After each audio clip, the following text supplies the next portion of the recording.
Halo sahabat, Assalamualaikum. Apa kabar? Semoga selalu sehat dan juga bahagia. Terima kasih sudah subscribe dan selalu setia menyimak video-video SLMT TV tanpa skip. Semoga Tuhan Yang Maha Kuasa selalu memberikan rezeki yang berlimpah ruah dan juga berkah untuk sahabat semua. SLMT TV selalu hadir tentunya menemani waktu bersantai sahabat dengan alur cerita film-film pilihan. Kali ini sebuah film berjudul Kanji Varam akan SLMT TV hadirkan untuk sahabat sekalian. Film ini menceritakan tentang kisah perjuangan seorang ayah yang miskin untuk mewujudkan mimpinya agar mengenakan sari sutra buatannya sendiri kepada putri sematawayangnya. Ia harus berjuang untuk membuat kain sari yang akan dipersembahkan untuk anaknya di hari pernikahannya. Namun sebuah insiden pun terjadi. Kisah penuh air mata dan perjuangan mengiringi angan serta cita sang ayah. Seperti apa kisah selengkapnya? Simak alur ceritanya berikut ini ya. Tapi ingat selalu untuk dukung SLMT TV dengan cara klik like, komen, share, dan juga subscribe. Kalau sudah, tanpa berlama-lama, langsung saja kita simak ini dia alur cerita selengkapnya.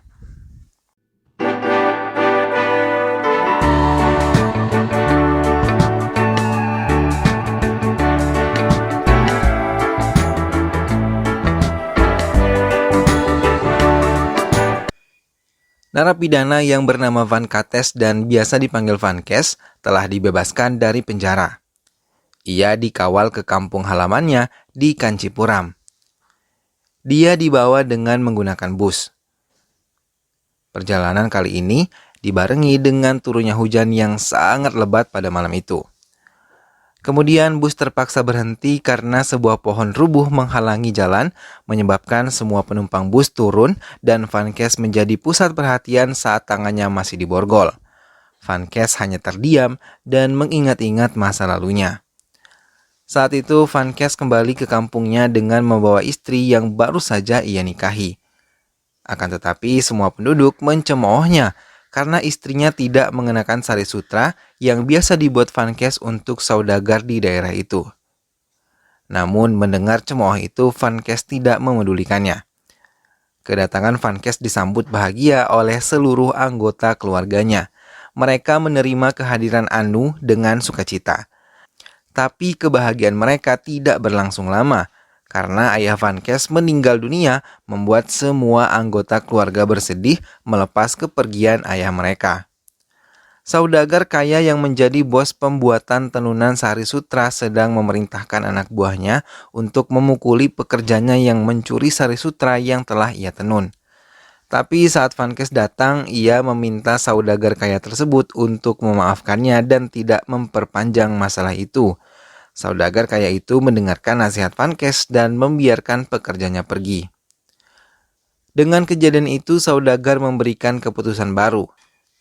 Semua pekerja tidak boleh menenun benang di rumah. Mereka hanya bisa menenun benang di sekitar kuil yang telah disiapkan.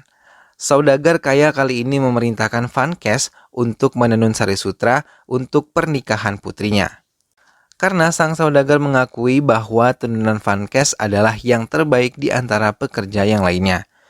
Dengan segera ia membuatkan pesanan saudagar, dan sampai di rumah ia menceritakan semuanya kepada istrinya dengan sangat bangga. Hingga akhirnya sari sutra emas yang dipesan saudagar telah selesai ia kerjakan. Seorang bangsawan Inggris yang melihat hasil karya Van Kes merasa kagum dan memberi harga mahal untuk sari tersebut. Hingga akhirnya bangsawan Inggris itu memesan sama persis seperti yang akan dikenakan oleh putri saudagar itu. Saudagar lalu memberikan sejumlah uang yang senilai 4 kali upah yang selama ini ia terima. Van Kes langsung membelikan bunga untuk Anu istrinya dan menceritakan tentang limpahan rezekinya hari itu. Namun istrinya pun memiliki keinginan agar mampu memiliki sari yang terbuat dari sutra. Tapi ia menyadari karena mereka hidup dalam kemiskinan, tidaklah mungkin cita-cita itu dapat terwujud. Van Kes mengatakan besok ia akan membawa Anu melihat anak saudagar itu mengenakan sari sutra yang telah ia buat. Maka keesokan harinya mereka berjalan berpayungan menyusuri jalan setapak agar bisa sampai ke rumah saudagar melihat pernikahan putrinya. Namun karena jaraknya yang sangat jauh, Anu merasa lelah. Karena tidak mau tertinggal, maka Van Kes menggendong istrinya hingga sampai ke rumah saudagar itu. Tapi Van Kes tidak menyadari bahwa Anu telah muntah-muntah, dan seorang warga menyadari bahwa Anu sedang hamil dan biasa mengalami mual dan muntah-muntah seperti itu. Mengetahui Anu hamil, Van Kes sangat senang. Bus yang telah melaju kini kembali berhenti. Kali ini bus tersebut mengalami pecah ban. Hujan masih saja mengguyur jalan yang dilalui oleh bus tersebut. Seorang bayi yang dibawa oleh salah satu penumpang menangis dengan sangat kencang. Mendengar itu, kembali Van Kes teringat saat anaknya baru saja dilahirkan. Ia mengucapkan akan memberikan sari sutra terbaik untuk acara pernikahan putrinya. Dan ia memberi nama Kamla pada putri cantiknya tersebut. Tapi ucapan Van Kes mendapat cibiran dari semua warga yang mendengarnya. Karena dulu sebelum ia menikah, ia juga pernah mengatakan akan mengenakan sari sutra pada istrinya. Tapi kenyataannya, ia tidak pernah mewujudkan hal tersebut, hingga membuat Anu merasa malu dan mengurung dirinya di kamar. Ia menghindari berbicara pada Van Kes sepulang bekerja. Namun, Van Kes yang mengetahui isi hati Anu, kemudian menunjukkan sebuah celengan yang berisi banyak sekali uang. Celengan yang selama ini ia sembunyikan dan memang ia persiapkan untuk membuat sari sutra milik anaknya. Mendengar hal itu membuat Anu kembali bersemangat dan mempercayai suaminya akan mewujudkan cita-citanya. Van Kes yang melihat kesedihan di mata adik perempuannya merasa iba. Apalagi saat adik iparnya menceritakan usaha yang selama ini dibangun mengalami kebangkrutan hingga ia memutuskan untuk meninggalkan adik Van Kes karena tidak lagi sanggup membiayai dan menafkahinya. Karena tidak mau adiknya bersedih, tanpa bicara dengan Anu, Van Kes membongkar celengannya dan memberikannya kepada adik iparnya agar membangun kembali usahanya. Melihat hal itu, Anu terdiam tanpa mengucapkan sepatah kata pun saat melihat adik iparnya pergi membawa uang tabungan anaknya bersama suaminya. Van Kes mulai bekerja lebih keras lagi. Ia tiba-tiba memiliki ide untuk membuat mesin tenun sendiri di rumahnya dan ia mulai mencuri benang-benang dari rumah saudagar dengan memasukkan benang-benang tersebut ke dalam mulutnya hingga ia bisa dengan bebas meninggalkan penjaga. Bus kemudian kembali melaju karena ban sudah bisa terpasang. Hujan masih turun dengan derasnya. Kembali Van Kes teringat kenangan indah bersama anak dan juga istrinya. Saat itu Kamla telah tumbuh menjadi gadis kecil yang cantik dengan rambut panjang dan selalu diikat rapi oleh Anu, ibunya. Van Kes selalu memperingatkan mereka agar menjauhi gudang jerami dengan alasan ular dan binatang lain. Tapi ia hanya takut anak dan istrinya tahu tentang mesin penenun yang selama ini ia sembunyikan. Bertahun-tahun ia sembunyikan ini dari anak dan istrinya serta mengerjakannya saat semua orang terlelap tidur. Karena hanya ini satu-satunya cara agar ia bisa mewujudkan mimpinya untuk pernikahan Kamla. Akan tetapi kebahagiaan mereka tak berlangsung lama. Saat Anu kemudian terjatuh dan terinjak-injak warga kampung lain ketika melihat iring-iringan mobil bangsawan Inggris. Saat itu Anu tidak mengeluh apapun. Namun saat ia berdoa, ia memuntahkan darah segar di kuil. Hingga dokter desa mengabarkan bahwa ia tidak sanggup mengobati Anu. Van Kes harus membawa istrinya ke dokter berbangsa Inggris. Tapi apalah daya, Van Kes yang miskin tak mampu membawa istrinya berobat. Ia kemudian menggendong istrinya dan memperlihatkan hasil karyanya selama ini telah menghasilkan sari sutra seperti yang ia katakan. Melihat sari cantik itu, Anu tiba-tiba meninggal di gendongan Van Kes. Semenjak kematian istrinya, ia hidup berdua saja dengan Kamla. Dan selama ini, Kamla yang telah mengurus hidupnya. Hingga Kamla tumbuh menjadi gadis muda yang cantik sama seperti ibunya, Anu. Ia mulai menyukai lawan jenisnya yang bernama Rangga, yang menjadi tentara dan harus meninggalkan kampung halaman mereka untuk mengikuti pelatihan. Saat itu Van Kes terpengaruh temannya yang merupakan pekerja baru di tempat saudagar. Ia adalah seorang penulis dan merupakan anggota komunis. Ia berhasil mempengaruhi Van Kes dan teman lainnya. Tapi ia bernasib buruk karena polisi berhasil menembak mati hingga membuat Van Kes dan seorang temannya merasa ketakutan dan pergi meninggalkan tempat itu.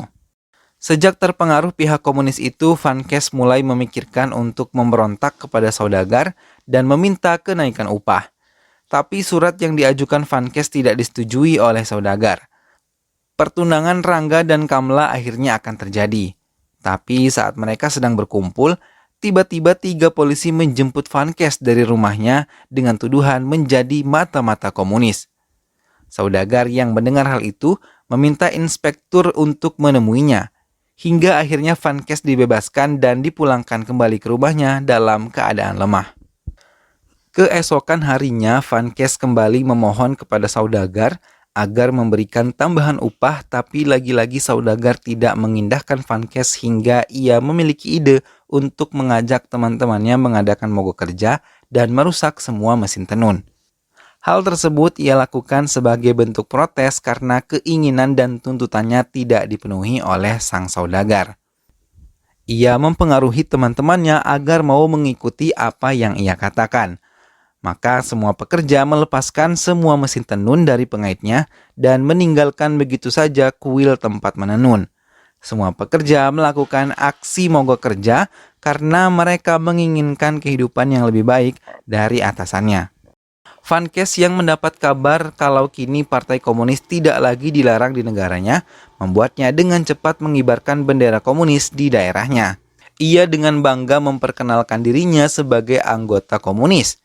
Namun Van Kes mendengar keluhan teman-temannya bahwa saudagar tidak mengindahkan mogok kerja yang sedang mereka jalankan. Van Kes meminta semua temannya bersabar dan mengatakan bahwa kuil penenun itu harus menjadi milik mereka. Ia kemudian berpikir dengan teman-temannya bagaimana agar dapat menguasai kuil penenun itu. Rangga yang telah kembali dari tempat tugasnya membagi-bagikan oleh-oleh kepada keluarganya. Ia menginginkan pernikahannya dipercepat karena ia akan membawa serta Kamla bertugas ke luar negeri. Mendengar hal itu membuat hati Van Kes bahagia, tapi ia juga bersedih karena tidak bisa melanjutkan pekerjaan menenunnya karena stok benang curiannya telah habis. Selama mereka mogok kerja, maka selama itu Van Kes tidak bisa mencuri. Mogok kerja yang mereka lakukan tidak membuahkan hasil. Sang saudagar tidak bergeming dan tidak peduli atas aksi mogok kerja yang dilakukan oleh para pekerjanya. Sedangkan untuk makan para pekerja sudah tidak memiliki apapun. Dan juga Van Kes tidak dapat mencuri benang lagi yang akan dia buat untuk menjadi kain yang akan dipakai di pernikahan putrinya. Akibatnya maka Van Kes mengajak semua teman-temannya untuk kembali bekerja. Kecuali ayah Rangga, Tuan Sati yang tidak mau lagi kembali ke kuil. Akibat mogok kerja yang mereka lakukan sebelumnya, mereka kini harus bekerja dengan upah yang sama, namun penambahan jam kerja selama 3 jam. Mau tidak mau mereka harus menjalankan itu semua sebagai konsekuensi dan juga hukuman. Setelah bekerja, Van Kes pun kembali beraksi mengambil benang-benang dan menyembunyikannya di dalam mulutnya. Hal tersebut kembali ia lakukan untuk memenuhi keinginannya agar dapat menyelesaikan kain sari yang akan dipersembahkan untuk putrinya. Namun kali ini usaha Van Kes untuk mencuri benang berakhir. Karena saat itu, Sati memukul pundaknya hingga menyebabkan benang dalam mulutnya keluar. Akhirnya aksi pencurian yang selama ini ia lakukan ketahuan oleh para penjaga. Hingga menyebabkan semua anak buah saudagar memukulinya dan membawanya ke penjara. Kamla, putri kesayangannya, merasa sangat sedih melihat ayahnya dipukuli dan dibawa ke penjara. Van Kes kemudian tiba di kotanya. Ia dibawa 2 polisi untuk mampir ke kantor polisi terdekat untuk melengkapi data-data. Salah seorang polisi mengatakan Kamla mengalami gangguan mental saat setelah dirinya terjebur ke dalam sumur. Sampai di rumah, Van Kes langsung melihat keadaan putrinya yang sangat memprihatinkan. Terlebih menyakitkan melihat sikap adik ipar dan adik perempuannya yang selama ini ia bela tidak mau mengurusi putrinya selama ia di penjara. Ia merasa dikhianati oleh adik dan juga adik iparnya sendiri karena selama ini telah rela ia tolong, namun mereka tidak mau membalas budi. Van Kes kemudian menggendong Kamla menuju ruang tenun yang selama 15 tahun ini telah ia rahasiakan dari istri dan juga anak tercintanya. Ia menunjukkan pada Kamla sari sutranya yang akan Kamla kenakan di hari pernikahannya. Akan tetapi, karena tekanan yang menghantam jiwa Kamla begitu dalam, ayahnya masuk penjara dan pernikahannya pun dibatalkan. Kejadian itu benar-benar membuat psikologis Kamla menjadi sangat tertekan. Ditambah pikirannya kosong menyebabkan ia terjebur ke dalam sumur. Dengan air mata berlinang, Van Kes kemudian mengambil racun tikus yang dulu pernah ia simpan dan mencampurkannya pada makanan Kamla. Ia kehabisan akal bagaimana caranya agar mengakhiri penderitaan yang dialami oleh anaknya. Akhirnya ia memutuskan untuk menyudahi hidup putri kesayangannya demi mengakhiri semua penderitaan yang dialami oleh putrinya tersebut. Kemudian dalam keadaan Kamla yang sedang terbaring, Van Kes menyuapinya hingga habis dengan makanan yang telah ia campur dengan racun tersebut. Air mata Van Kes terus menetes hingga saat ajal Kamla mendekat melalui tangannya. Ia benar-benar sangat terpukul dan menderita karena harus memilih jalan menyudahi hidup putrinya demi membuatnya terlepas dan keluar dari penderitaannya. Keesokan harinya, Kamla ditemukan tidak bernyawa oleh penduduk di rumahnya. Sementara Van Kes mengambil sari sutra yang telah ia tenun dan dalam keadaan jiwa yang tertekan, ia menutup tubuh Kamla dengan senyum menyeringai dan tatapan penuh dengan kesedihan yang sangat mendalam. Kain sari yang selama ini telah ia buat dengan susah payah untuk dipersembahkan pada hari istimewa putrinya dalam pernikahan putrinya, namun kali ini tidak digunakan dan akhirnya digunakan untuk menutupi mayat putrinya tersebut. Film pun selesai. Nah sahabat, itulah tadi alur cerita film Kanjivaram. Sungguh kisah yang sangat memilukan. Sang ayah akhirnya harus memilih untuk mengakhiri hidup putrinya sendiri demi menyelamatkannya dari penderitaan yang dialami.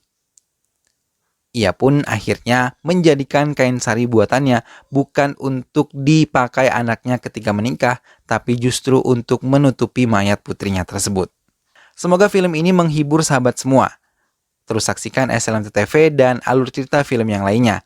Dukung terus SLMT TV dengan cara klik like, komen, share, dan juga subscribe. Sampai berjumpa lagi di video-video yang lainnya. Terima kasih sudah menyimak video ini sampai akhir. Sehat selalu sahabat. Wassalamualaikum.